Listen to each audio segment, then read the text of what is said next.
नमस्कार, आप देख रहे हैं सलवानी की आवाज। मैं हूं आपके साथ अंकिता। चलिए शुरू करते हैं आज की खास खबरों के साथ। खेत पर गए आदिवासी युवक की गोली लगने से हुई मौत से फैली सनसनी। रायसेन जिले के बेगमगंज तहसील अंतर्गत आदिवासी बाहुल्य गांव रामपुरा में बीती मंगलवार की शाम किसी खेत पर गए आदिवासी युवक का शव खून से लथपथ हालत में मिलने से सनसनी फैल गई है।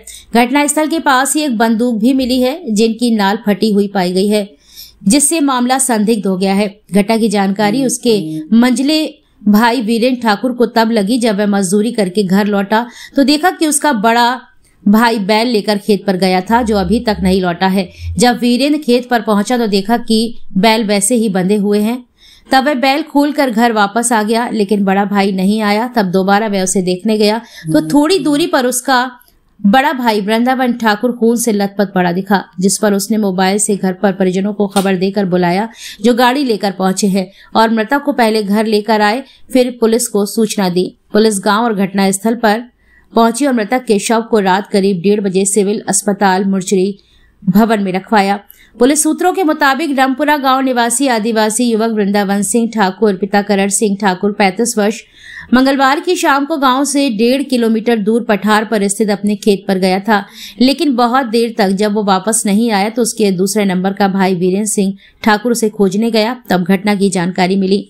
मृतक के एक पुत्र एवं एक पुत्री है और सागर जिले के सुर्खी के पास हाफसिली गांव में उसकी ससुराल है। मृतक का आज बुधवार की सुबह पोस्टमार्टम किया गया है, जिसमें 12 बोर के देशी कट्टे के कारतूस से चली गोली से शरीर के अंदर एक गोली का पॉइंट पसली और गुर्दे के बीच में पाया गया, तो दूसरा पॉइंट पेट से होकर गुप्तांग के पास से होकर निकलना बताया गया है।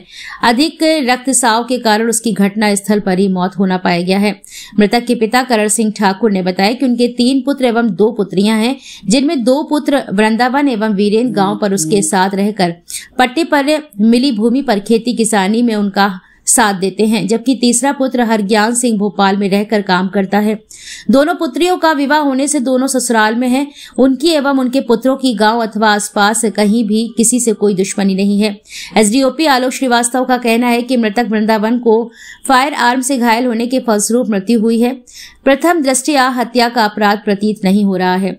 घटनास्थल पर एक भरमार बंदूक मिली है, जिसकी नाल चलाते समय फट गई है। फिर भी हर एंगल से साइंटिफिक जांच करके फाइनल ओपिनियन तक पहुंचाया जाएगा। घटनास्थल सुल्तानगंज थाना क्षेत्र का होने से आगे की कार्यवाही सुल्तानगंज थाने द्वारा दी जाएगी। क्या घटना घटी?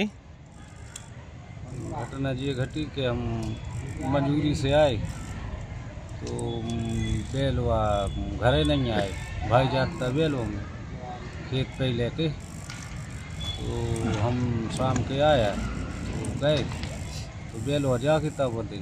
जोर से बोलो। हाँ, बेलवा जाके तब बंदी।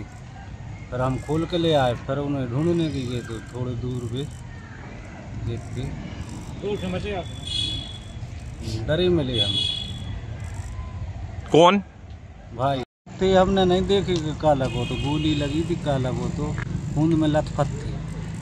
कहाँ चोट के निशान थे? इधर से ज़्यादा। फिर क्या हुआ?